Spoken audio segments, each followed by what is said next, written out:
Matatagpuan ng Lake Pangasaan sa bayan ng San Jose, Tarlac sa loob ng San Jose Circuit, isang sikat na ruta ng hiking na kinabibilangan ng Mount Tangisan, Mount Bungkulbaka at Mount Kawayan. Sa panahon ng pananakop ng mga Hapon mula 1942 hanggang 1945, ipinatupad ng mga pwersang Hapones ang iba't ibang mga proyektong pang-infrastruktura upang suportahan ang kanilang mga layunin sa militar at ekonomiya. Ang Pangasaan dama itinayo bilang bahagi ng kanilang proyekto upang mapabuti ang mga sistema ng irigasyon at tiyakin ang isang tuloy-tuloy na supply ng tubig para sa agrikultura sa rehiyon. Ngayon, ang Lake Pangasaan ay nagsisilbing isang mahalagang mapagkukunan ng tubig para sa lokal na agrikultura at isang tahimik na lugar para sa mga turista. Sa mga mahilig sa kalikasan, ang nakapalibot na lugar ay nag-aalok ng pagkakataon para sa panunood ng ibon, pangingisda at hiking. Sa pagpapatuloy ng Tarlac Trilogy San Jose Circuit bilang bahagi ng adventure nito, sinundan natin ang kahabaan ng ilog upang marating ang maalamat na Twin Falls ng Pangasaan.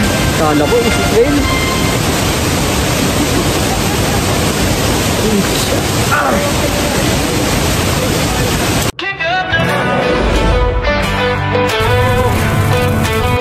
Alas 6 ng hapon na makabalik kami sa jump off pagkatapos namin maakyat ang 3 bundok na bahagi ng Tarlac Trilogy San Jose Circuit. Pagdating ng alas 8 ng gabi, pumunta na ang ilang mga leader ng Abiling dito sa Tribe Hall para ipakita sa amin ang isa sa tradisyon ng kanilang tribo, ang pag-welcome sa kanilang mga bisita. Ito ang Klapu-Lapu, sinasayaw bilang simbolo ng pagkakaisa, kasiyahan at pasasalamat ng Abiling Tribe, isang sayaw na nagbibigay buhay sa kanilang kultura at koneksyon sa kalikasan. Maaari makihalubilo mga bisita sa pagsayaw, kaya naman sinamahan namin ang Abiling Tribe sa pagsayaw ng Klapu-Lapu.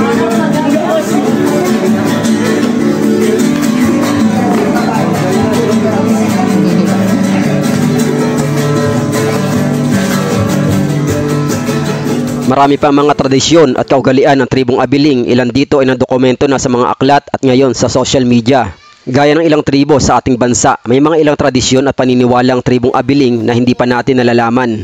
Di po ba kapag may mga ritual ang mga katututo noon na pag may magdiriwang, sinabi ng pinakamatanda ng tribo, kumuha kayo at ialay. Halimbawa, nagdadalaga yung anak ko at ako yung tagapamuno sa tribo, mag-uutos ako sa mga kalalakihan, nakuha siya ng ulo at pampapaligo o ihahanda sa harap ng nagdadalaga or may iba pang ritual na ginagawa. Yun po yung mga tradisyon noong unang panahon na napakahalaga po ng dugo ng tao na ialay noong unang panahon.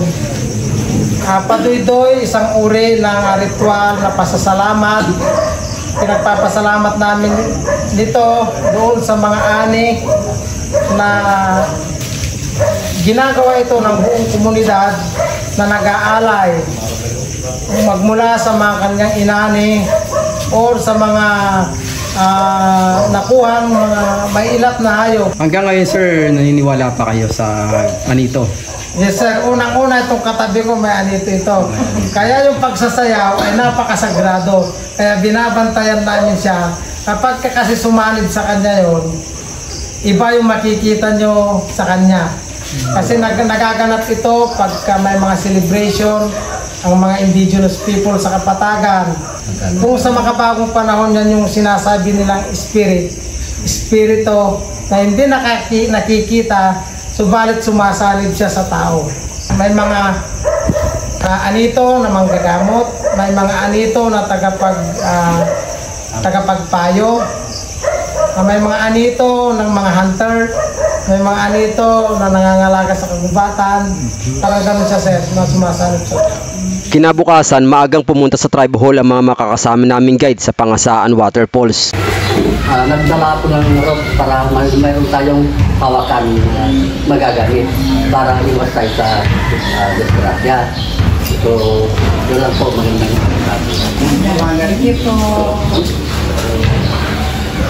Pagkatapos magpakilala at magbigay ng safety advice ang aming mga guides, 9:30 AM nagsimula na kami maglakad papunta sa Pangasaan Waterfalls.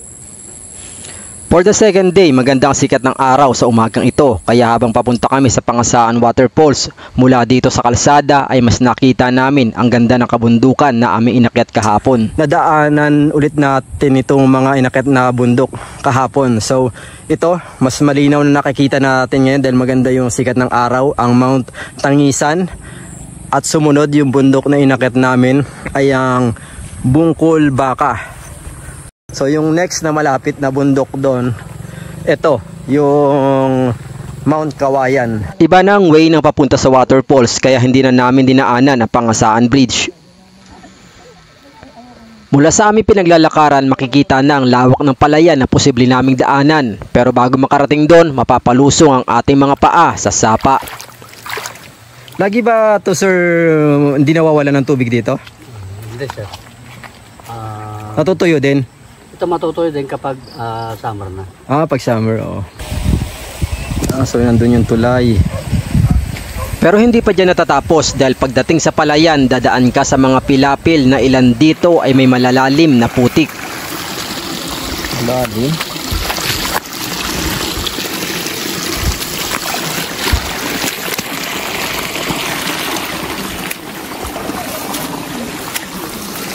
Pero wag ka mag-alala, may enjoy mo naman ang magandang tanawin ng malaberdeng kulay ng malawak na palayan at pwede kang huminto dito para magpa-picture. At pagkatapos ng paglalakad sa malawak na palayan, kasunod na ang kagubatan hanggang sa marating ang ilog ng Pangasaan. Hanggang tuhod. Pero pag tumuloy kami doon, Hanggang hita sa akin. hita rin sa akin.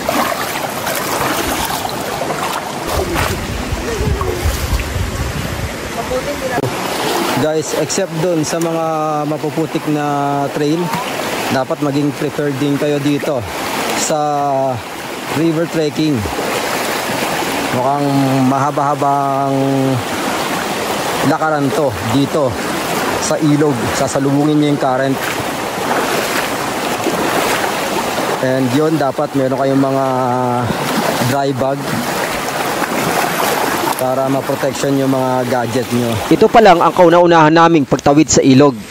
Not sure kung yung next is river trekking ulit. So ayan, papalapit na naman tayo sa ilog. Paglabas natin dito.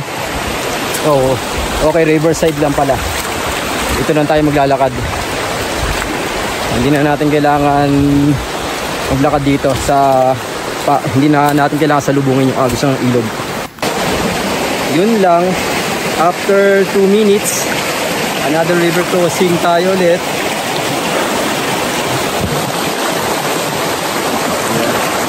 Kailangan maging maingat dito.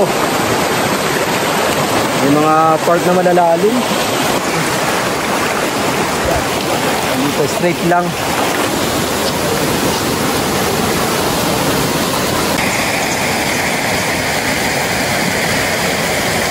So dito nakikita na natin na napakasarap ng maligo. Pero baka mas maganda pa doon sa pupunta natin kung saan nandun yung waterfalls. Hindi ko na mabilang kung ilang beses kaming patawid-tawid sa ilog at pagpasok sa kagubatan. Pero bawat ilog na aming tinatawid, kakaibang excitement ang aming nararamdaman. Yung parang may something na kakaiba sa waterfalls na kinakailangan naming marating. Sa bawat pagtawid ng ilog, mapapansin din ang iba't ibang anyo ng ganda ng kalikasan.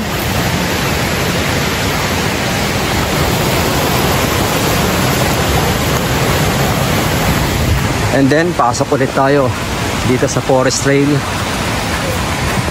Kung napapansin natin, no, yung mga pinagdadaanan natin dito bago marating yung waterfalls, halos sa mga kawayan ang mga nakatanim dito sa paligid ng ilog. Dahil ito pala yung location na dapat yung exit point namin kahapon after namin makababa doon sa Mount Kawayan. So di ba kaya kung tinatanong natin kung bakit ang pangalan ng bundok ay Mount Kawayan, so expected natin na maraming kawayan sa itaas. Pero pag akyat natin, wala tayong nakitang kawayan. So yung mga kawayan pala, pag bumaba tayo dun sa bundok, ito yung babagsakan natin. Ito yung makikita natin sa paanan ng bundok. Dapat Dito kami bababa kahapon galing doon sa Mount Kawayan. So ito rin yung paakyat. So ngayon, dito ang way papunta doon sa waterfalls. Another river crossing na naman tayo ah. Para pang siyam na to. Mas lalong nagiging challenging ang mga trails habang papalapit kami sa Pangasaan Waterfalls. Dahil kumikipot ang mga daan, kailangan mong yumuko dahil sa mga nakahambalang na kawayan. Ayun, puro kawayan.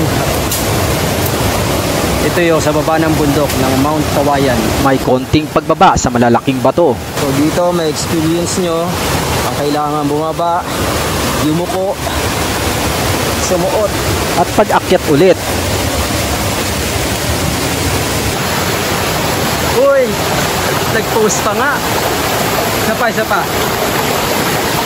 Hanggang halos mga malalaking bato na ang aming pinagdadaanan sa tabi ng ilog na kailangan mong bumalanse sa bawat hakbang. Guys, umalis tayo dun sa jump off mga 9 AM and time check 11 AM na ngayon, so makaka 2 hours na tayo. Expected natin 1 hour, 1.5 hour mararating na natin yung waterfalls, pero ito 2 hours hindi pa natin nakikita.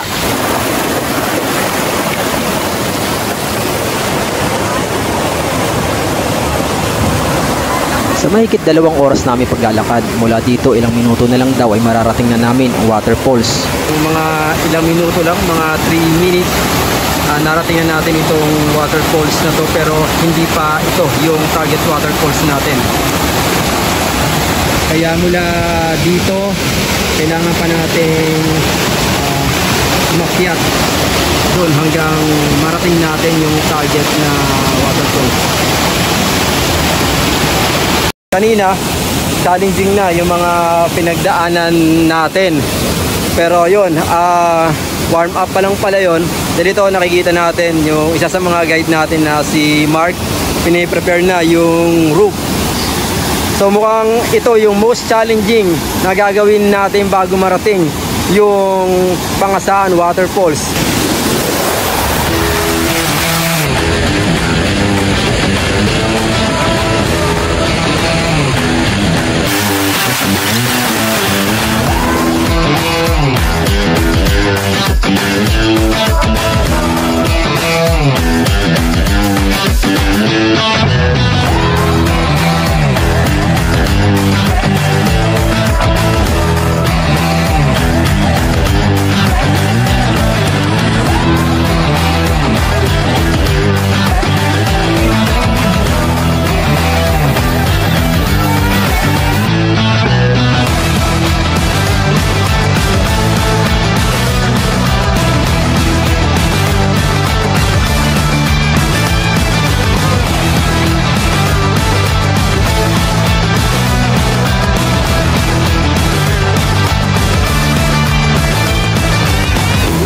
Mukha si Tomb Raider to ah.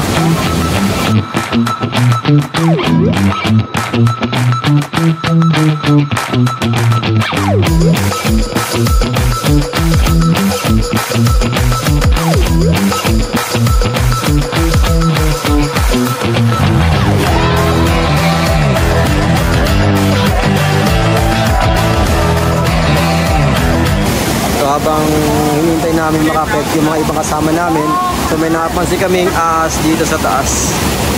Mukhang pit viper siya. Pero pagdating dito sa itaas, hindi ganun kadaling marating ang waterfalls. Kailangan pang umakyat sa matataas na bato o lumusong sa ilog. Uy! Daling! Kala ko, is it rain?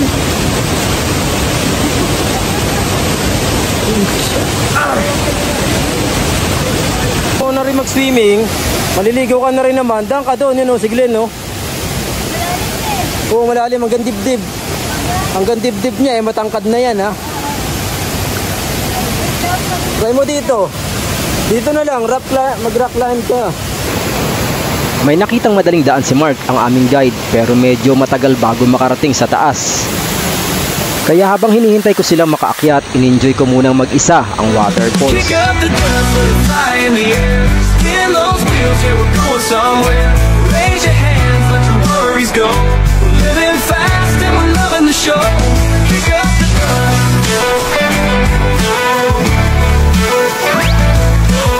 Ang akala ko hanggang dito na lang ang waterfalls na pangasaan na aming pupuntahan dahil mukhang mahirap nang akitin ang second layer. Pero nakita ko nakaakit ng aking mga kasama sa second layer. Wala dito sa waterfalls na to, medyo nag-enjoy tayo habang umakit yung mga kasama natin kanina. So ngayon, ayun, nandun na sila sa taas. So yun pala yung pinaka-target waterfalls natin. Ito pala ang pinaka-purpose ng lubid. Mas delikado kung walang pagkakapitang lubid dito dahil matarik na bangin ang dadaanan bago makatawid sa pangasaan waterfalls. Yun, naglagay tayo ng roof dito sa gilid dahil medyo matarik yung side dito bago marating natin yung waterfalls. After almost 2.5 hours of trekking, mararating ang nakakamanghang Twin Falls ng Pangasaan na may taas na 20 feet. Ang Pangasaan ay salitang Abiling na ang ibig sabihin ay panghasaan. Noong mga panahon sa kabundukan pa naninirahan ng mga tribong Abiling, ito ang lugar na madalas nilang puntahan na dala ang kanilang mga patalim gaya ng itak at kutsilyo para ihasa sa lugar na ito, kaya tinawag itong Pangasaan o Panghasaan. Nang marating namin ito, tumahimik kami hindi dahil sa pagod, kundi para pagmasdan ang malalagong punong kahoy sa paligid, makinig sa agos at lagaslas ng tubig ilog at damhin ang malamig na hangin ng kagubatan. Malayo at pisikal man na nakakapagod bago marating ang ganitong anyo na kalikasan, ngunit sa aming isipan, nagbibigay ito ng kapahingahan at panibagong lakas para muling humarap sa kanya-kanyang laban ng buhay.